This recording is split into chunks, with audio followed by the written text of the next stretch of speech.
Hello and welcome everyone to episode 155 of One Piece at a Time, the One Piece read-through podcast where we read and discuss 5 chapters of the One Piece manga each and every week. I'm your host, Derrick, and I'm joined by my wonderful co-host and freelance letterer at Shonen Jump, Brandon Bovia. How you doing, Brandon? I'm doing pretty good. I'm, of course, a letterer of manga like Kaiju Number 8, Dragon Ball Super, many more. And I'm here. You know, we remarked last week about like, oh yeah, you know, the second you get to Dressrosa, it's like 5 new plot lines open up. We're gonna ignore 90% of them today. I appreciate that. I like it with our setup that we kind of got focused on one, and then have a little taste of one of the others. Yeah, this was, I feel like, just due to how the story flows, I feel like we got really lucky with this one. Just kind of, it felt like it had kind of a nice beginning, middle, and end. Yeah. With what we see in the final chapter of the set, it does seem like it's naturally going to flow into at least one of the other plot lines, which we'll get into as we get in there. Oh, for sure. With it being mostly fighting, theoretically, this won't be as long of an episode, but I guarantee it's still going to be over an hour. We'll see. There's still interesting things to talk about, that's for sure. Oh, for sure. But I had fun. I mean, it's a tournament arc. It's hard not to have fun with the tournament arc. It has to be a really fun tournament. Yeah, it's great that it's like it's almost entirely new characters too. Like Luffy's barely involved. It's great that like we have this entirely new set of characters and that it is still kind of really fun to follow. Yeah, you end up with this like, who's the most impressive of these new characters? Like, we've met a bunch. Yeah. And Otis has introduced so many of them. It's like, okay, which one actually matters?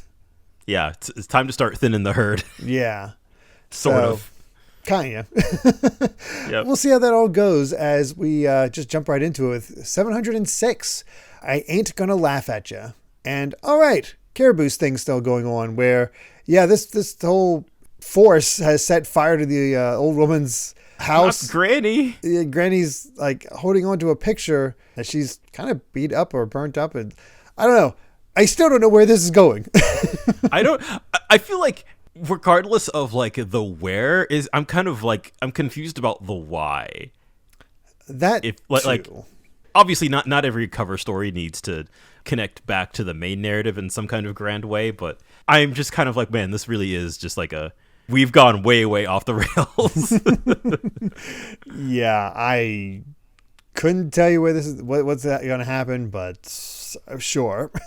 It kind of seems like it's setting itself up for a potential like kindness turn from Caribou, but I am not going to declare that whatsoever. Yeah, we'll see. Yeah.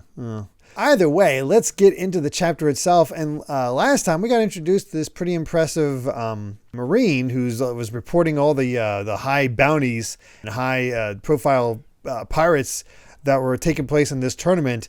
And he got spotted by Bartolomeo, a new character, and dumped in the trash along with the guy that he had previously beaten up. And now we actually get to meet and see what this Bartolomeo looks like. He's definitely a character, isn't he? I kind of really love this introduction. Like he looks like a school bully almost.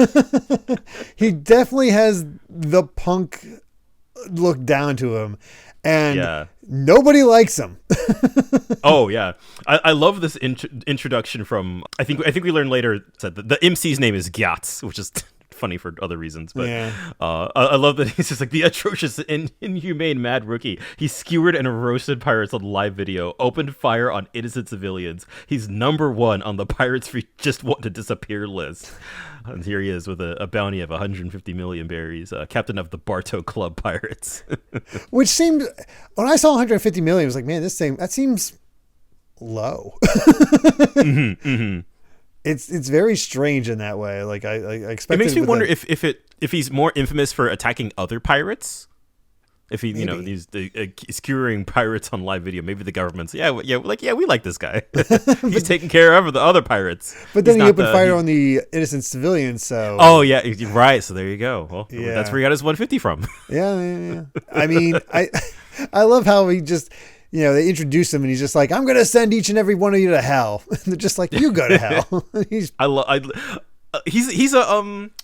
oh my god, what's the wrestling term? Oh, he's a heel. Oh, he's a heel. Yeah, he's 100% a heel. And the first thing he does is that, like, he throws what looks like a bomb into the crowd, and everybody starts panicking, and it's just a little bit of a, it's just like it rolls. It's just like it's like a baseball, and then everybody just boos him.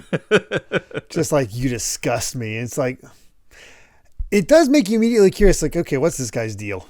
Yeah, for sure. It is a remarkable entrance. That is for sure. And I feel like he's probably the only combatant that we see who's like actively despised by the audience. All these awful pirates, and he's the one that's despised. Oh gosh. Then we get this grand introduction for the next contestant. A great admirer of our king Doflamingo, the man swore fealty to our monarch by bringing home an enormous pillar of gold from a far-off land. Ooh, which is interesting. Yeah, that part is like, that's something to keep in mind for a little bit later, from what I can tell. But since then he's served by crushing and subjugating the towns of those who denigrate us as the kingdom of the savage pirate, the Bullet of Dressrosa. And through this tournament, His Majesty's offered him a second chance. And sure enough, it's Bellamy. Yeah, it's Bellamy. And I love, interesting kind of who sees through the disguise and who doesn't, for Luffy. He's just like, do you think I'm blind? It's like, I'm not going to forget the face of the man who derailed my career. And then, here's a full shot of this time skip Bellamy. And he's looking good. Yeah. I don't remember him being that tall. I don't either. Definitely not that jacked. No, he definitely got more jacked. No doubt about that one. The proportion seems so weird because his head seems like the typical sizes of Luffy's, and then you see him on that body, and he just had this growth spurt. Yeah. I'll have to double back to check, but I really don't remember him like towering over Luffy. And I like that he's just like, Luffy's like, what are you doing here? He's like, did you think I lived in Jaya? I know. It's just makes sense, and we did see that he was connected to Doflamingo, so he's definitely here. Yeah, what a way to bring that all the way back around, like 500 chapters later. Right? He has a higher bounty than Bartolomeo at 195. That's true, yeah. So. Yeah, and also interesting that he's a former captain of the Bellamy Pirates, so he's out for himself anymore. He does not have his own pirate crew. He is basically just trying to get his honor back with Doflamingo. Yeah. Very interesting situation. Yeah, which is interesting too. The way that he says on the next page is just like, Doflamingo's been a hero to him, which is interesting wording. But he doesn't really care about the flame fruit, but he has his own reasons to win. I don't know. And there's this, the way that he's kind of like, I'm not the same guy you knew. You kind of get the sense that he's still maybe a little bit villainous. The way that, he's like, oh, I went to the Sky Island, and he's like, Luffy's like, you didn't do anything to him, did you? And he just, he has that menacing look under his sunglasses. This is maybe. I think the thing is that the chapter title for me was I ain't gonna laugh at you anymore, as he says as he's walking away. And it's like, that is kind of the exact opposite of where we saw Bellamy last, where he was just, I don't know, it feels like he's learned his lesson and grown a bit. Yeah. It's an interesting path to take for a former villain, especially one who got beat down as bad as Bellamy. Yeah, exactly. It feels like he's, I don't know. You can get the sense that he's fighting for something. I think that's the difference. Before he wasn't fighting for anything. Now he is, where he needs a spot on Doflamingo's ship. That's also true. It's kind of like I don't know. He kind of got the Nyla's beat out of him almost. Yeah, a little bit. But it's also interesting that the whole thing was making fun of Luffy for wanting to go to the Sky Island, that does not exist. And then he found a way to get to it himself and, confirm it, and being like, that probably also changes worldview. Oh, for sure. I mean, it depends on when he did all this, but I don't think he did anything to Sky Island itself. Somehow or another, he got the gold legit, or found it, or in some other place. But I don't think he did any harm to the people of Skypiea, because we had that Decks of the World where we got to check in on everybody. Oh, and there's just that theme park. So there's not like, if like we were going to see what Bellamy was up to, it would have been that. Right. Or at the very least, if he got up to any trouble, it wasn't anything too major. It was right. He might have been a nuisance, but not like a major event. Mm-hmm. And I think Wiper could have taken him. oh, for sure. 100%. Yeah. So we'll see what that's all about. But it's fascinating to see him here. It's fascinating to see how he sort of shifted because he gets this grand interest. People love Bellamy. We do learn that I guess like the carrot on the stick for him is that he's gonna get a promotion to full officer status in the Doflamingo family. Yeah, so he is definitely fighting for something. We also see that his jacket has his old pirate Jolly Roger on it, except now it's covered up with a cross. He found Jesus. I guess he did. I was gonna say Enery was gone, but I guess he found God up there. And immediately Cavendish is like, I don't like how popular this guy is. Just eternally the hater. But we get our lineup of who's remaining for C block and D block as far as our notable fighters.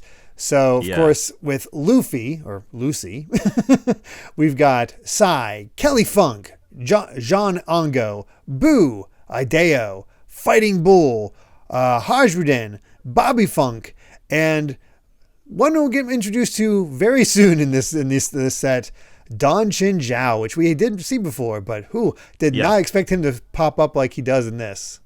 Yeah, definitely. Yeah, there's more going on with him for sure. Mm-hmm. And then D block, of course, we met Rebecca last time, and against her is Mummy, Meadows, Fighting Lion, Damask, Roland Logan, Acilia, Suleiman, and Cavendish. And at first I wasn't like, okay, she seems to be in a pretty... or Lumbus is in there as well. It's like, okay, I don't think she has to worry too much. That seems like it's a pretty decent, sure thing for Rebecca. Mm-hmm. But again, just how Don Jin Zhao has some things for us later in the chapter. It's like, oh, Cavendish might not be the pushover we think. Or he's a hater, but he's definitely, there's a little more there. Yeah. But of course, first of all, we got to get through the fighters in Block B, where there's 138 here. The others also had 138, 139. But only one competitor survived, so let it begin between Elizabello II, the fighting king, martial artist Blue Gilly, military captain Tank Lepanto, the criminal Abdullah, the pirate Bartolomeo, the gladiator Ricky, the pirate Bellamy, the tactician Dagama, the fishman warrior Hack, and the criminal Jeet. We got a fishman here, which is also kind of a welcome surprise. Yeah, there's a lot of variety here. I like that. And yeah, for sure. Bellamy is still very much himself. He has that whole tongue thing going on. That's definitely not been lost. But immediately, shenanigans are up in here where all the people associated with the king form up on him. Yes. Protect. We got an alliance as set up by this Dagama. It's like, all right, take down the troublesome ones before we lose too many men's. And, it's curse or cowardice in the afterlife once you're dead. But only the last ever can win. Results are everything. Yeah. I like that we're already kind of seeing everybody's kind of different approaches to how they handle this is definitely one of the most entertaining parts about this tournament. Mm-hmm. Because it is, if you dump 100 people into a ring, it's like, all right, what do you do? I have a little prediction. Tinfoil hat time already. Because let's go. I found myself interested in just now with Bartolomeo's comment here. That ain't what a battle royale is about. Because he's looking disapprovingly at their lineup. And Bartolomeo seems like he sets himself up as a heel, but he might be kind of a decent guy that cares about things. He just doesn't show it to each other because he's like, all these people cursing me, but they don't have the guts to stand up to me because of my whole baseball trick. That's why he called him scum earlier. And he has you think he wouldn't care. This is about the rules, and he's got these guys forming up. It's like, that's not right. So, yeah, although oh man, that makes me wonder. As we're about to see, he also just doesn't care. That's true. Yeah. But I wonder if he checks out because the people around him also check out. That's where kind of my mind goes. I'm probably completely wrong on that one, but it's just something I noticed in that time, and I figured I'd just toss out theories whenever I saw stuff like that. Yeah. Oh no, dude, I love it. That's what we're here for. This is new territory. So I say throw them out. Okay. Perfect. Well, let's go ahead and get to the next chapter then with 707 Block B, and fun color spread here. And not much to say about it. It's just them on a swing with a very fun rainbows, angle. it's cute. Yeah. Well, see, at first I was like, oh, of course, Oda's, cheeky. The girls have their butts out. But Frankie's got his butt out, too, so I can't really complain. Yeah, I think that's just how it happens when you're sitting like that. I guess you could just claim.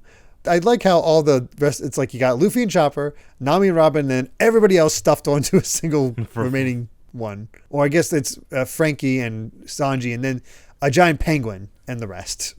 Yeah, it's a classic One Piece color spread. It's just a fun little scenario. Yeah, it's cute. But we get back to it, and they're commenting like, "Oh no, they're forming a team, so we got an alliance of fighters." But this is a valid strategy because there's no rule that forbids it. So Dagomon the tactician came up with this one, and he's just like, "Oh yeah, the flame fruit will come to Prudence when all is said and done. My king Elizabello II was born a living weapon of destruction." We get kind of a background on Elizabello here, where the punches that this king unleashes are so amazing that he can smash through the walls of an enemy fortress with one blow. It is a massively powerful punch that he has behind him. The problem, in order to throw a single punch, he requires a full hour of heavy concentration and warming up. This is such a dumb attack. This is an amazingly dumb attack. It is Oda's take on the special beam cannon. Yeah, I was just going to say, this is just like, I need you to hold him off for 1 hour. Considering what he's been doing to me for the last 30 seconds, I'm sure you'll be fine. Yeah, he'll be fine, yeah. But apparently the King Punch, as it's called, is a weapon devastating enough to sink one of the 4 emperors should it land squarely. I cannot get over that wording. That's so good. It's really good, but it's also really easy to dodge. Yeah, I mean, like, it's just, some RPG characters have that really, really cool ultimate that's just, like, extremely situational. But, like, I respect that they kind of built their strategy around it. It's just like, all right, if you're a king, it's only natural. You're going to have a bunch of people just want to line up to protect them. So it's one of those things that, like, it makes sense, but is also really dumb. Yeah, it has that nice mix. Although I think the cool kind of twist to it here is the way that we see Bellamy approach Lepanto here, who's just got like swinging around a giant mace, who's a military commander of Dressrosa, who is he's been bought and sold, or bought and paid for, I guess is the proper. Yeah, he's betrayed Dressrosa because he's getting a check. And he sounds a bit like old Bellamy, because he's like, forget ambitious dreams. I'd rather reach down and pick up the gold at my feet. Even Bellamy, I think, notices because he's like, that actually stings. Yeah. But Bellamy getting him, like, having a really good showing.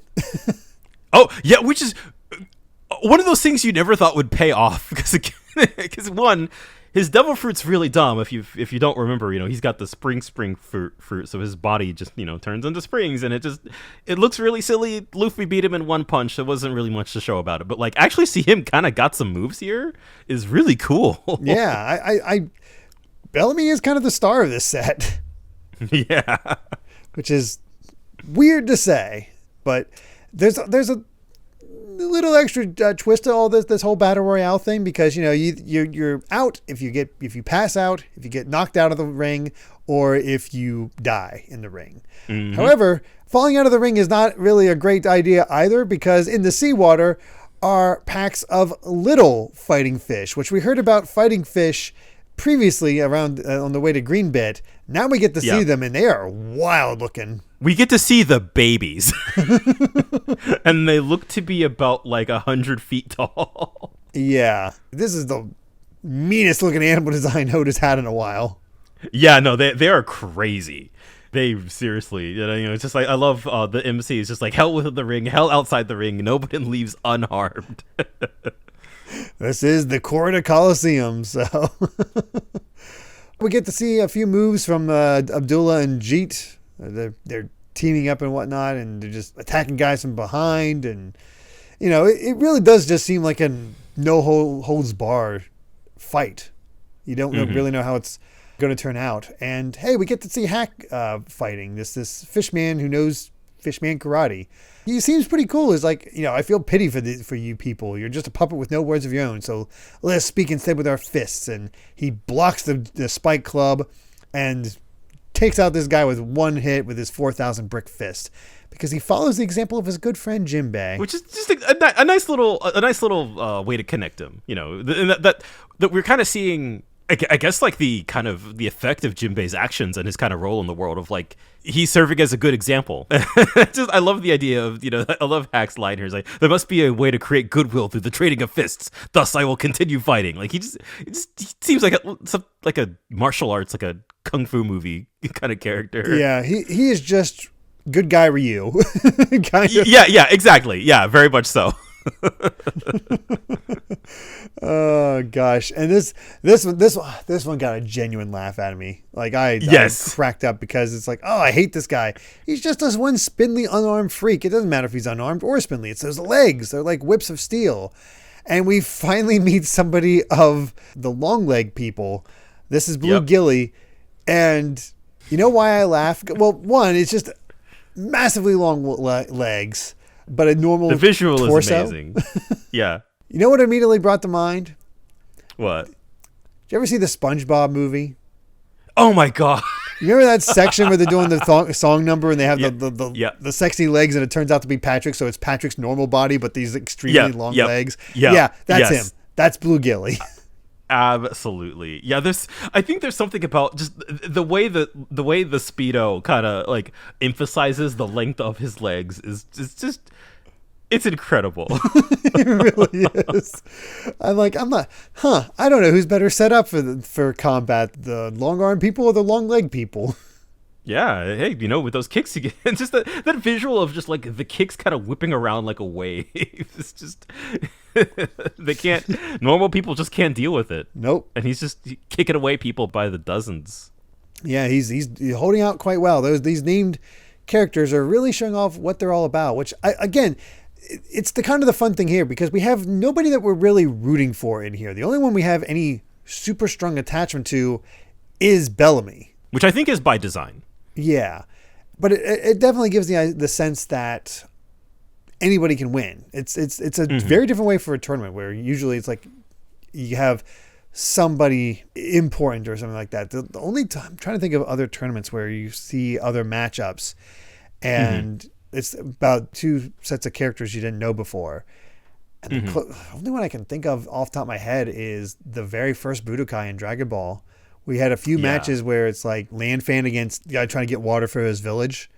Oh, yeah. And you only get his story as time goes on, as he's trying, because he has a more noble reason for winning. So, but that's definitely different from this whole setup where it's just a bunch of hoodlums fighting each other. Yeah, pretty much. And again, I explicitly remember this section really feeling like it kind of a slog week to week, but getting to kind of reread it in chunks really kind of helps me keep track of things. Yeah, you get a pacing. Like, again, it kind of worked out because this B block began and we get all of B block during this. Yeah, exactly. I think that's out. What's really helpful. And I also think it's probably a good indication of pacing as far as the rest of the tournament is going to go. Obviously, things are going to go faster once we're start whittling down the competition, but I'm still very curious about this Ricky. Oh, yes. Because that's the next sort of highlight we get, where he's ridiculously powerful, and I've been a competitor here for years, but I've never seen him before. And he's odd because the Colosseum gladiators are all trained with a sword and shield, but he just carries the sword. So is he like a samurai from Wano? And he doesn't really say anything. He is a former gladiator, and he just takes them all out, no issue. Yeah. And then there's sort of the reaction from the crowd too. Yeah. It's like, I feel like I have seen before, at least someone who fought with a shield like that, but what was his name? And again, more memory issues. Yeah. These things they're sticking out. They are. We never see his face either. I thought they might reveal the mystery of him by the end of this, but they don't. So that's potentially something for the future. My first guess was he was the guy that was had a statue of him, just him in a mask. But yeah, I feel like you're definitely meant to kind of make some kind of connection there. At least in terms of like, you have the super strong gladiator who kind of fights in a weird way, and nobody can seem to remember who he is. But then we check in on Bartolomeo, and the crowd is very upset watching him because he's not fighting, but also nobody's chilling. Attacking him either. Yeah, so he's all right. He's just chilling. It's all good. Yeah. Luffy's watching. He's still next to Cavendish because Cavendish is just sort of latched on. Yeah, which is just really funny. And we find out how Bartolomeo got the Man-Eater nickname. It's his tendency to consume others with rage. That feels like a little bit of a stretch, but whatever. A little bit. And, Cavendish is just sort of, again, like, oh, this guy's going to get more attention than me. How dare. And Luffy's just like, oh, it's cool to see all these guys fight. Yeah. And of course, Luffy can't remember his name, so he's going to call him Cabbage. He also needs new wanted posters because he keeps stabbing into the ones that are more popular than him. I can't get over the dissonance of how casually he's just full of hate, and he's drawn so beautifully in close-ups. He's sparkling every time. Yeah, and that he was expecting at least somebody from the worst generation to show up. But he's just all with Burgess. It's possible to hide your face here. I guess it would be faster to just wait for them to win. And that's when this was it Dun Dun Zhao? Yeah, Qin Zhao. Qin Zhao shows up and all he says is, huh, by the way, how is Garp doing, Straw Hat Luffy? Huh? You know my grandpa? And immediately he's like, huh? And Luffy's like, oh no. Yeah, Luffy, he slipped. Immediately. And that's when we find out that apparently Garp nearly killed this guy years ago. And I've decided that my hatred would extend to at least 3 generations. That's so specific. I love it. Oh no. And that, yeah, and that it gets even more specific, which I also love. We do have an SBS to end things off. I was like, that's a pretty fun cliffhanger. Like, what the heck? It is. It is a very, yeah, that's great. But we get birthdays for Caesar and Monet. Not even an explanation of the pun, so whatever. And confirmation that you were correct. The thing we talked about last time, Absa is Absalom. Yeah, the freelance journalist, which just it makes sense, right? Like, he's got the clear fruit. It would be really easy for him to get get the hot scoops. Yeah, and he did say that he was Oda says here he was at the Paramount War. It's interesting here that Oda mentions being worried about Perona. Because we saw her safe last time. So what is up with that? And did Mori really die? Well, all we can confirm is that Absalom is using his clear clue fruit to provide the world with major scoops under the pen name Absa. And I'm sure he gets all kinds of pictures, which kind of ties into his perv nature, but whatever. Naturally, yes. It's just funny to have us talk about that and then get confirmed. It's like, yeah, Brandon was right. I was wrong. I wanted to point out that I genuinely didn't remember.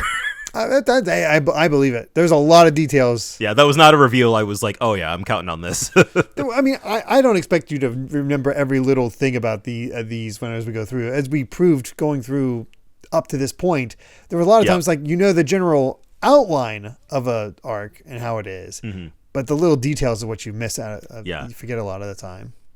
Yeah, so. Yeah, and definitely it's fun going through these Dressrosa chapters. I'm seeing things, and I kind of know what the true nature of things is, but I don't remember the exact timing on a lot of stuff. So I'm ready to be kind of like, oh, okay, this is when we learned this particular detail. Interesting. Yep.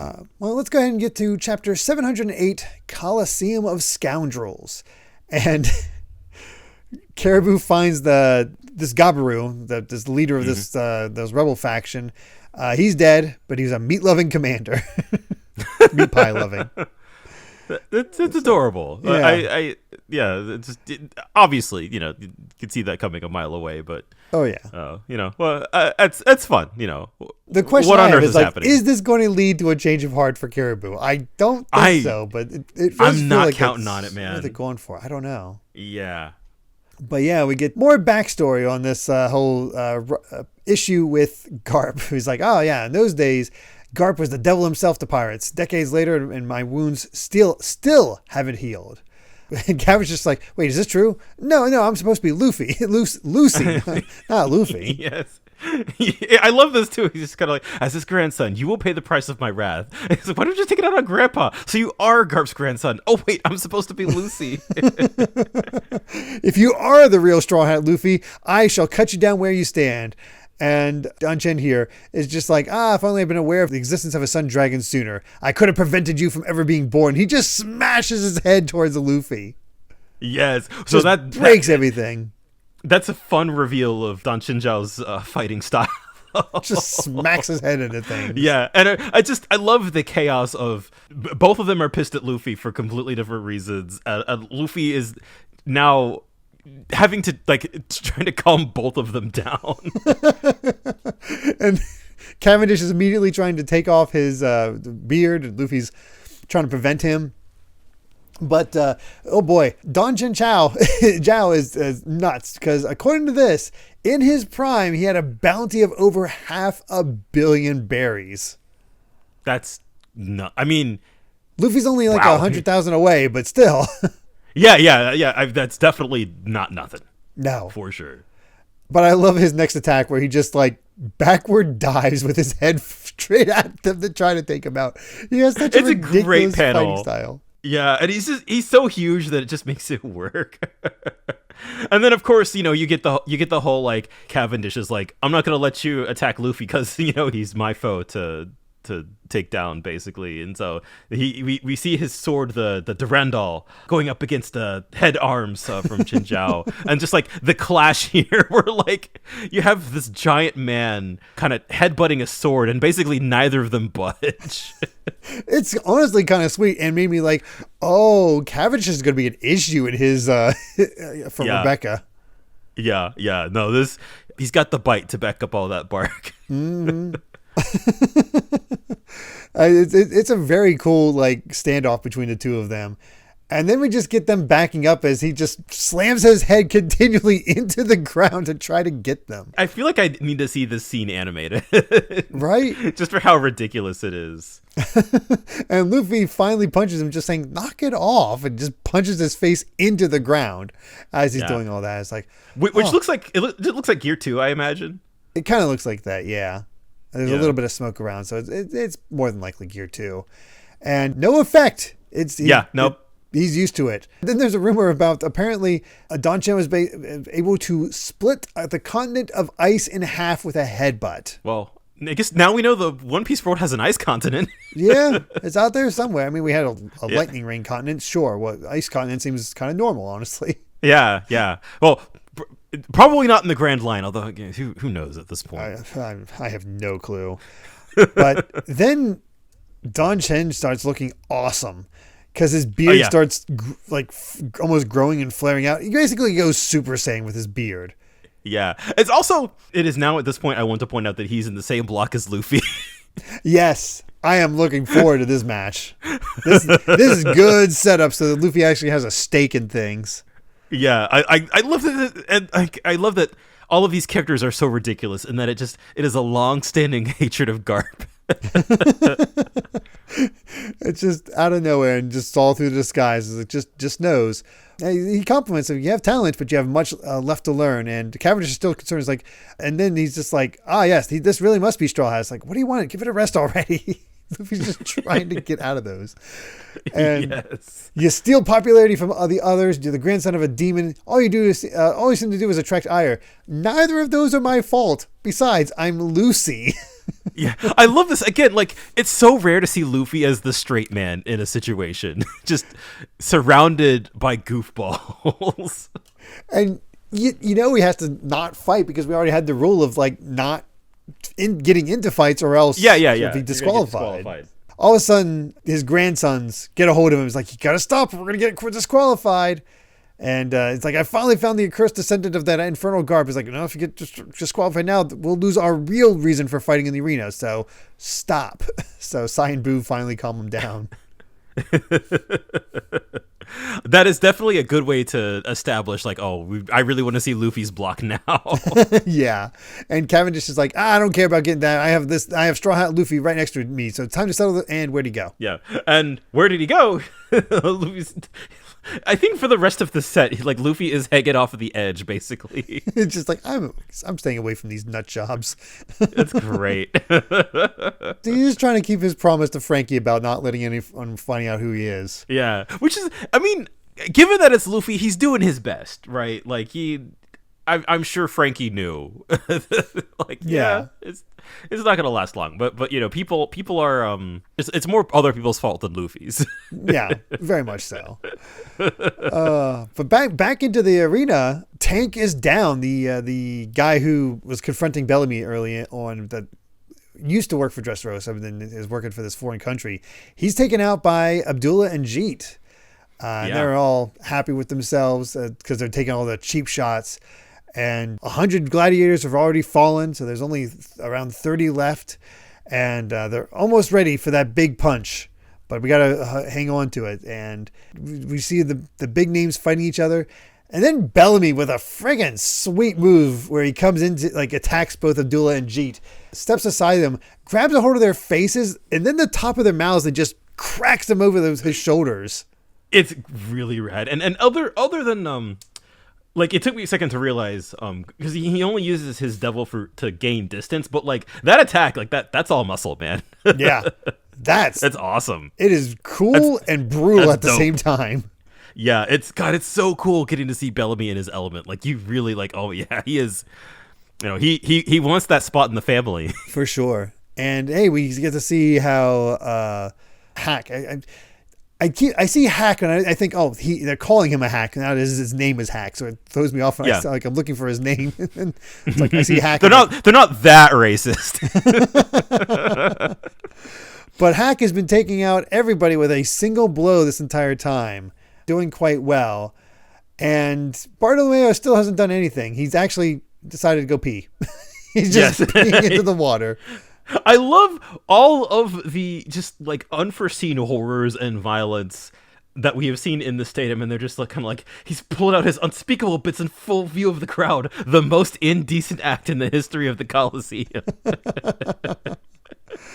And that gets the attention of Hack. Is like, hey, some of us are putting our best foot forward in this tourney, boy. So forgive me, I must strike you from behind. And he's getting ready to. He's like, hey, wait, you just strike a defenseless man? And Hack goes for his 4,000 brick fist, and then something blocks him and just crushes his own hand. And that looks so painful. Yeah, it does. Oof. Hack has basically broken his own hand with that massive punch. Well, he's out. Rip. He's done for, so Bartolomeo took him down with his pants around his ankles. So yeah, God, and I love too that shot of poor Hack writhing in pain and just like the smoke covering Bartolomeo's bits. I like how Bartolomeo is one of those that just has to drop trowel to go to the bathroom, not just make it out. Just nope, pants down. Yeah. Oh, and I just noticed too the crunch sound effect is covered his butt too. Yeah. Thank you, Oda. I appreciate that. It's one of those other things like, hey, wait, you strike a defenseless man. It's like he wants to get a rise out of people to see how they react. Yeah. I really you feel like the high school bully kind of vibes. Yeah. I want to see him interact with Luffy. I feel like that would be fascinating because I feel like Luffy wouldn't get a rise out of that from that sort of stuff, but maybe he would. I don't know. It's hard to tell. Yeah. I think you're going to like where that goes. I hope, probably. All right. Chapter 709, King Punch. There it is. And Granny is still alive with Caribou. He's basically saying, just run, Gabiru. You mustn't fight anymore. Caribou's kind of he's put in a little awkward situation, but yeah, it is. Yeah, I wonder if he's gonna because I think the next chapter is another spread, right? So this is the last one. Okay, I wonder if he's gonna save Granny if she's still alive. I hope so because this Granny's kind of awesome, misguided but awesome. But who knows what Caribou's gonna do? I have no clue on this one. It's an odd set for sure. Not been a boring set. It's weird with Wapple. It's just like, take that, Wapple. You're getting peed on all the time. Take that. Reveling in it. And this is definitely just taking a turn. Yeah. I don't know. I don't know if I'd say I'm like rooting for him, but it is. He's not getting the success that Wapple eventually did. but he's also, I don't know. I don't know where this is going to go. It's very weird. Mm-hmm. Bartolomeo finishes the job. Hack is down. And like how this Yachts is just like, I was rooting for him, you rooster-headed ruffian. Not impartial at all. No, definitely not. Yeah, but we've only got 4 left with Bartolomeo himself, Bellamy. 24 left. Oh, 24. Yeah, yes. I missed that. No worries. See, I saw 4, and then I saw the 4 characters on the next page. It's like, oh yeah, this is the last 4. But of course it wouldn't make sense because we've still got a Blue Gilly landing a nasty blow into Ricky. Yeah, and looks like Blue Gilly takes out Ricky and even calls him an old man. So, what do you plan to do with cut with your sword with your sword without a blade? So I was like, what is that all about?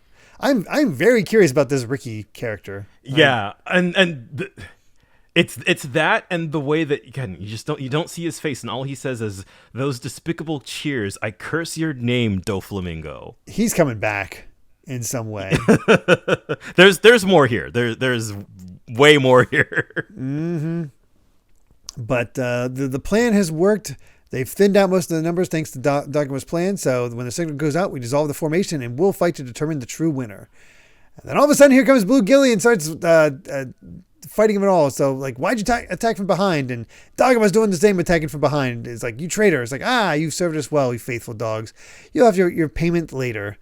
But, Blue Gilly was hired to put down these guys. So he was the one hired to take down the soldiers that were meant to do the protecting at first. And then Dogma was going to take him down while his back was turned. Does not work. He didn't believe him in the first place.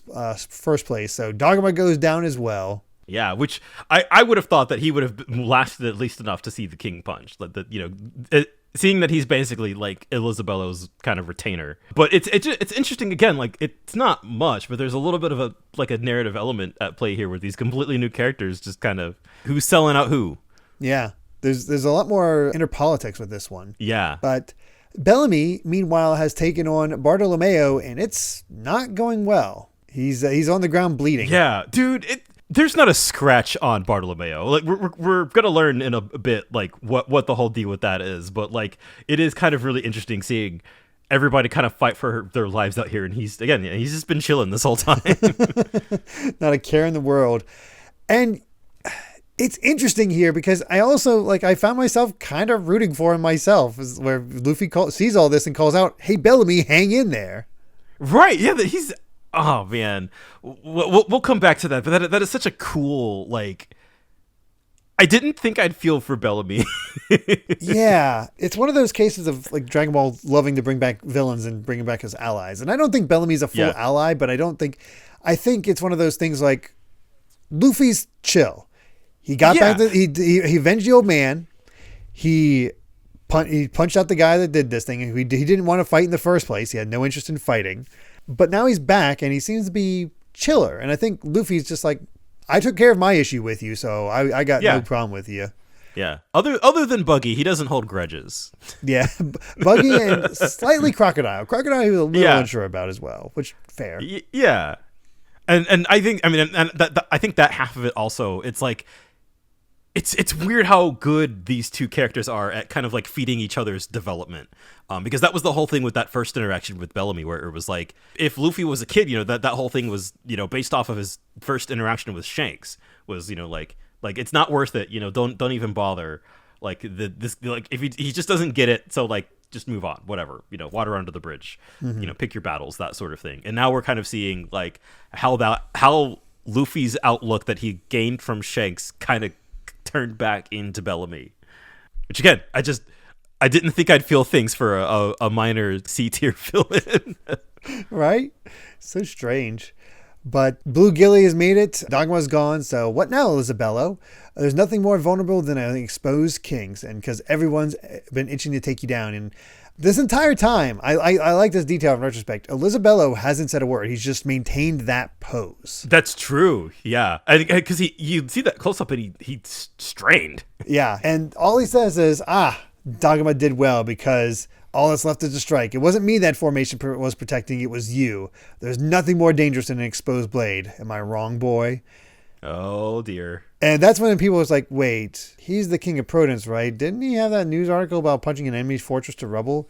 Yeah, that was probably just a secret weapon. Well, what if it was true? Wouldn't his punch be strong enough to destroy the stands behind his target? Oh, crap. We got to move. Move. It wouldn't be a tournament arc without the crowd just running for their lives. I love how just now dawns on all of them about how that's going to go. Nope. But here comes the big punch. Everybody starts running for it. Some of them are coming straight for him, including Blue Gilly. And it looks like Bartolomeo is having a little bit of trouble with Bellamy. Like he actually gets a hold of Bartolomeo, which makes me very curious about how his powers work. Yeah, at the very least, Bellamy's going to take him down with him. Yeah, that might be it, actually. That's when he gets a sense of like, oh, there's something bad going on behind me. And Bartolomeo's like, what is that? And here comes the King of Prudence, whatever, punch. And damn, like, it sounds ridiculous. It's actually really rad. It smashes into all of them. Just a shockwave that just looks like a massive explosion in the arena. I'm kind of glad that this actually paid off. Yeah, I am very glad this paid off. It just looks sweet. Everybody around outside is just like, what in the world? The black lightning is an interesting touch too. That's something I think will be explained later, actually. Oh, okay. Like I thought it was just a near future, not far future. Yeah, I just thought it was something like a stylized thing because of the darker shading on everybody. Yeah, there's a reason for it. Oh, okay. They're like, there's no way there's any survivors in the ring, and sure enough, Bellamy's out. Bellamy's down. Blue Gilly's down. Luffy's is like coughing from the smoke. He's like, man, I've never seen anything like that punch. And looks like the King of Prudence has won. But wait, there's someone's left. The only reason the other side of the Coliseum didn't get blasted was because he blocked it. And sure enough, here's Bartolomeo with the barrier. It's like, crossing your fingers is a barrier against harm. Even kids know that much. So I ate the barrier fruit. I'm a barrier man. Just a simple barrier crush. The king is down. And the winner is Bartolomeo. Of all of the new characters introduced for this block, I feel like you kind of got the sense that Bartolomeo had the most mystery about him. Mm-hmm. So, not at all surprised to see that he's the one who won. But yeah, the barrier fruit, I feel like that makes a great first showing. It really does. Like to block a punch like that, that's pretty impressive. Ostensibly, you'd think that like Bellamy would win this, just because he's the most known character. He has a thing he's going for. But Bartolomeo was that sort of other characters. Like, okay, he has a chance, or maybe the king will have this thing. But again, it's so limited in him moving on to like, how does he charge up another punch so they can do this again? Oh yeah. So he's very limited in what he can do. So Bellamy and Bartolomeo, maybe Blue Gilly seemed like the most likely ones, but Bartolomeo had the most mystery.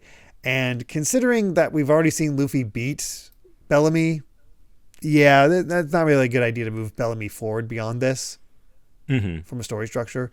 So Bartolomeo does make the most sense. But it was fun to just see how it all broke down. Like I really enjoyed this block. Surprisingly, looking forward to more.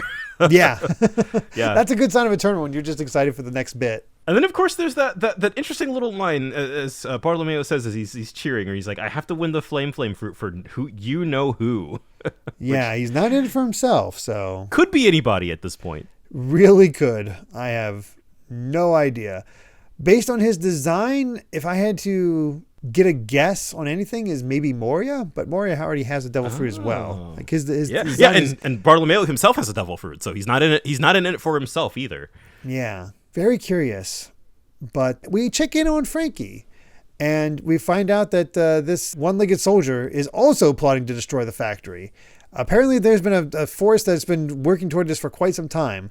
And Frankie's like, okay, just tell me. I'll knock it down in seconds. Like, no, we want to save the people who are working there. So our activity is a crucial piece of overthrowing the country. If you have the fortitude and conviction to stand up to Doflamingo, then I should tell you the entire truth about the tragic nation of Dressrosa. Oh, and that's where we're left off of, and we don't have an answer. I have a feeling it's gonna be a while till we see that outcome. Probably. I couldn't say again. There are things I know what he's talking about. I do not remember the timing. Oh man. Yeah, but I definitely you get the sense. I mean, we have characters like Rebecca and Ricky who are very clearly like anti Doflamingo, which is it's interesting because the populace at large seems kind of okay with him. Yeah, like he seems. I don't know. Things in Dressrosa seem good. They seem like fairly chill. You wouldn't get the sense from that like a pirate is ruling this country by the way things are run. So that there are those out there who do want to take down Doflamingo. I think learning kind of their own reasons is definitely going to be interesting. For sure. I can't predict where. I have no predictions on this one. I just don't know where it's going to go. Yeah. The memory thing is definitely the memory thing definitely has some connection to Doflamingo, but what exactly it is that's going on, I have no clue. Yeah. It makes me think that things aren't up and up as much as they seem to be, but I mean, that's kind of obvious. Wouldn't be that easy. Well, let's go ahead and get to our final chapter for the set, 710 to Greenbit. And man, this is an awesome Kung Fu themed color spread. It almost justifies Kung Fu Chopper. Almost.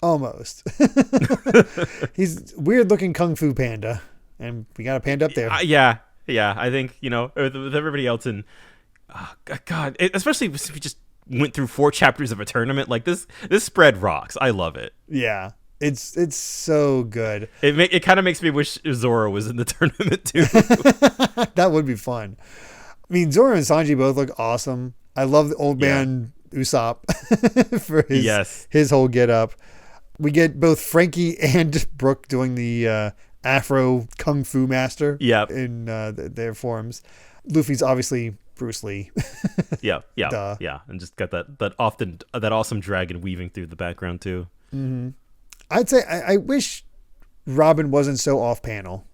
Yeah, you don't really get a good look at her. I mean, and she and Nami are both just kind of in, pretty kind of standard issue Chinese dresses. Like you can maybe get a Chun-Li flair from it, but not really. So it's they definitely make out the worst. Well, other than Chopper, who just has a bad form. All right, well, let's get into the chapter itself. And Bellamy is not happy. He's like, I ain't changed a bit. It's pathetic. And Luffy's like, you have changed. No, it's you who've changed. Hockey powers that far exceed the imagination. And not only that, you had the gall to root for me. I did. Luffy didn't even realize he did it. He didn't even notice. Yeah. This interaction is kind of everything to me. I like poor Bellamy. I feel like, I don't know, like that he had stakes and that he had something that he actually wanted to fight for, and that he's kind of just being brushed off. Like I said, this sort of ending for him actually does make me a little sad. Yeah. And that but that he had one last conversation with Luffy, like that. I don't know. Just again, like I can't get over that. Like bringing back Bellamy of all people and kind of making me feel a little bad for him. Right. I did not expect that. I saw Bellamy as like, oh boy, here we go again. And no, he's kind of chill. Like it's cool to see that character development that happened from the result of Luffy's punch, I guess. Mm-hmm. More importantly, Bartolomeo overhears Bellamy saying Straw Hat, so that gets him concerned, it looks like. As would anybody. It is funny to just think about the reputation Luffy has at this point, because you know Luffy, and he doesn't seem to be that, he's fine. He's Luffy. He's a goofball, but there's this genuine fear of him now because he is just that strong. And especially considering when you think about it, like Luffy's been gone for 2 years, and then he was underwater and then in like science hell, for like a day. So this is sort of like our first proper like look at the new world, and kind of like people who know Luffy and know sort of like, the build up and the mystery of him being gone for 2 years, like last set we had like, no, the real Luffy's 20 feet tall. He couldn't be here. Yeah. There's a legend that's built up around him. So yeah, exactly. It makes it fun. He's moving on up. That is the last bit of the tournament we see for this set. Instead, we move over to the Caesar handoff team, who are attempting to cross the bridge to Greenbit, and we see a full-size fighting fish. Yes, this entire sequence is bonkers. I love it. I love the character interactions. I love the humor. I love the panic of all of it. God, just seeing that the reactions to it. Robin's like, I assumed a fighting fish was actually a fish, and then Law's like, isn't it? He's completely unfazed. Like, they're both unfazed in different ways. That sort of back and forth, I think, is wonderful. And it does feel like Law has sort of integrated a bit more with the Straw Hats, where Caesar's freaking out about it. It's like, it's no different from a sea monster, a wild beast. And Law just says, don't worry, he'll deal with it, pointing at Usopp. Yeah. It's like, you're the warlord, you handle it. Nah, I can't now. So Usopp's just like, all right, special attack Green Star. And here comes Robin helping out too with her Gigantesco Mono. And because we got two different ones coming. And I mean, good on both of them. Both of them, take them out. Yeah, they're doing great, actually. But then I love that actually we get Caesar in on the action too. It's just kind of like, well, one, it's like, wait, you wanted me to take off the restraints because is he just gonna fly away? But he's like, oh, Law still has his heart. It's like, oh, you're gonna die a miserable death someday. It'll be your just reward for abusing a genius size with like me. And he just uses his like mouth blast, Gesteel. It's just, I love having Caesar here, man. He's a monster. Oh yeah. But he has such a hilarious dynamic with these guys. I think that's why I loved this bridge sequence so much, because it is just like we're all in this bizarre situation and we're all just trying to get through it. But we do kind of have an interesting bit here where Law says that his powers sap his stamina the more that he uses them. So he needs to save up for the trip back, and we're up against Doflamingo, so he can't be wasting all of his energy just yet. And Caesar's like, does Law truly think he can muster a fight against Joker? And that's saying something, considering how ridiculous Law's powers are. That is also true. I like how we have the limitation set up now. It's like it's all about his stamina to be able to do all that stuff, which is fascinating in and of itself. We see him have a plan for the future. It's interesting, but I was like, when did his shirt come undone? Right. We learned about the heart tattoo last week, and it was like, all right, yeah, there it is. Yeah, gotta show that off for the ladies. Yeah, I'm telling you, man, it's pretty kinky. Oh yeah. Oh, I'm sure. But the bridge is actually collapsed ahead of us, and they can just barely see the far bank through the fog, and the fish are coming from behind, so they gotta go. But just as they're about to, a fish is about to come from the collapsed part, it all of a sudden gets caught in a net and stabbed with a bunch of spears. Yeah, which is all right. You're thinking, okay, there must be somebody else here, and they start to hear voices where they say, like, okay, pull, got it. Today's the big battle. We got to power up with some fighting fish stew. Yeah, pull, and then they're just, it's like, who's that? And they just drag it away. Yeah, and so. They're like, wasn't this supposed to be uninhabited? And, who's over there? Like, we went across, and they're like, oh, no, humans. We got to scram. It's like, okay. Okay. So whatever they aren't human. Yeah. And then we have Caesar fly the group to the island where he's just, again, humiliated because, oh, you're going to pay for this, lol. I love it. Do you have any idea how much gas energy it takes to float 3 people? I thought it also had to be treated gently. He's just like a weather balloon. God, he's so sassy. And he just wants to get back to Doflamingo at this point, and of course Law has his heart, so he is kind of forced to go along with it, and it works. Yep. Yeah. We get to see Greenbit, the uninhabited island north of Dressrosa, and it is as Usopp says, a wild looking forest. Yeah, it's very fantastical. Like, you've got these just giant mushrooms and giant flowers everywhere. Honestly, it reminds me a little bit of Skypiea with just how overgrown everything is. Yeah, and the scale of it all. They are the Straw Hats and Lawns. These are just tiny little specks off to the side. And you're seeing the wrecked ships on the coast. I'm curious. Yeah, we're basically getting 2 islands for the price of 1 with this. Yeah, really, we are. So Usopp's curious about the overgrown plants, but we don't get any answers. Instead, we need to head to the southeast beach where the deal is going to happen. So I'm going to leave them there at 3 o'clock. And that's when they look at the opposite shore where they see a naval battleship that's jammed right into the island. They somehow just forced their way in there. And Robin notices that the damage to the plants are still fresh. So it came there recently. Somehow it got through all the fighting fish. Yeah, but now we have the Navy here, so that's we need to skedaddle. Yeah, we gotta go. So he's panicked because he's like, oh God, I'm a wanted man. Now that my boss Joker has quit the Seven Warlords, there's no law to protect me. So if you abandon me in shackles on an island crawling with sailors, because they do put the shackles back on him. Yep. So, yep, Joker's no more than an ordinary pirate at this point. And Law's just thinking, he's like, Robin notices, like, you have a wicked look on your face. It's like, oh no, it's just sheer coincidence. How would I be able to control the Navy? And that's where that's set up with Smoker comes in, where it's like, hey, get them to Greenbit. This is your chance to catch Doflamingo. That would be it. That'd be my guess. Plan. But they got 15 minutes until the handoff, and Law has these code names for them: Sniper and Intel. It reminds me of when Robin first joined the crew and she didn't use anybody's names. Yeah, I had that same thought. Yeah. But hey, you're my backup. We don't know who might be hiding out. So if anything's wrong in the forest, call me at once. So like we weren't counting on the Navy, and just gotta see what's all going on. And I love how Usopp's like, wait, don't leave my side, Robin. I was like, oh, that's very gallant of you, Usopp.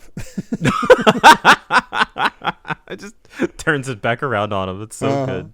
But they spot some Navy men. Who's there? The Straw Hats? They're on to us. Like, And we got Nod, me, I'm Leo. We got some odd accents here. Yeah. It's like, because they were calling out, it's like, where are you? Come out and show yourself.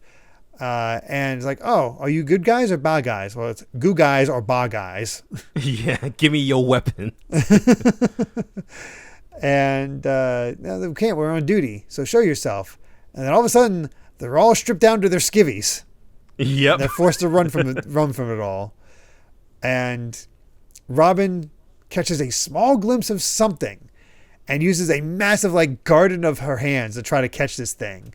And she manages to get one. And we end off with Robin saying, I think they're little people. Oh. We got Lilliputians here. Yeah. The mysteries just compounding, aren't they? They are, but it's one of those things where it's not a mystery like, okay, what's this new thing? This is what I was sort of talking about, where it connects to something potentially else, because we've heard about the fairies that steal things and you're never going to get it back and all that stuff. And what's Zoro chasing to get his sword back? One of the fairies. Can't see it. We haven't seen it yet. They seem to be kind of tiny. We were talking about tiny things before, thanks to that bonus episode we did where we talked about the Z's ambition, where there was a tiny fruit. But no, we got an entire tiny set of people. And this is how I think Zoro is going to get brought into the fold, because he's chasing his sword and he's going to get brought back to here or learn more about the tiny people with that. It's a mystery, but it's also a little bit push forward of what's going on. You kind of know where things going. I genuinely don't remember how Zoro's subplot gets tied back into this. I think I would be interested if, I guess he could get lost, so maybe he could find his way all the way to Greenbit. He would cut up the he certainly wouldn't have he wouldn't have he wouldn't have an issue.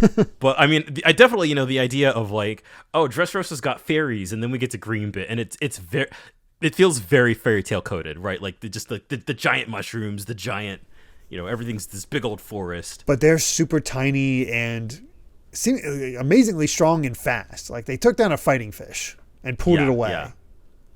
So and they seem to have their own thing going on. They're preparing for something. Got this ant scale strength or something going on. It's a curious mystery to see. I want to know more. I do. Man, this was a great set. Even if it was mostly action, it was a blast. There's little bits of character stuff. There's enough characters on going on right now that you're just curious where it's all going to go and see what's going to go down. And there's even a little bit of character development. There's mysteries involving this Bartolomeo and character development for Bellamy and what's going on with the sad history of Dressrosa and so forth. Oda's just keeping those breadcrumbs going, and I am here for it. Things are moving right along. With that, I believe we've said all we've wanted to say about chapters 706 to 710 of One Piece. Thank you so much for listening, and you can find more of my ramblings and stream VODs over at BitNerd Games on YouTube or simply BitNerd on BlueSky. And Brandon, where can everyone find you at? I am Brandon Bovia on Twitter and BlueSky, talking about anime, manga, games, and my job. And as I've been hyping it up for a while, the first volume of Beyblade X came out today as of this recording. So go check that out. I'm gonna have a big old thread on Twitter and BlueSky talking about my process and all that fun stuff. So I haven't gotten to do one of those in a while, just because I haven't had like a project where I've really I had to get really technical with a lot of stuff. So interesting. It should be fun. So go check it out. Yeah. Definitely take a look at that. And if you'd like to help us out more, you can support the podcast over at patreon.com/Derrick Bittner. That's DerrickBitner to listen to the next episode ad-free 3 days early, as well as patron-exclusive bonus episodes. And our upcoming bonus episodes, in fact, one might already be up by the time this goes live for everyone, will be Viz just put out digitally what's the book called? Wanted and Other Tales? Wanted Eiichiro Oda before One Piece. So it's basically like all of Oda's one-shots before One Piece, and including the original pilot version of One Piece, Romance Dawn. Which we talked about one of those on the podcast itself, courtesy of Monsters, thanks to its adaptation and the fact that it really does tie into One Piece. So it's actually kind of maybe not important, but it's something there. So we won't be covering that again, but we will be taking a look at the other stories, 2 stories at a time. So the first set we'll be talking about is Wanted itself and Future Present from God. So we're going to get to read some early Oda. Yeah, I can't wait. I've not read any of these. Obviously, other than Monsters, I've not read any of the other ones before. Same. I got no clue on these. So that'll be fun, especially because it's going to be. They feel like they're going to be very different from what One Piece is. Yeah, definitely. So definitely check that out, and make sure to return next time as we discuss chapters 711 to 715 of One Piece. So until then, my friends, bye. Remember to take life one piece at a time.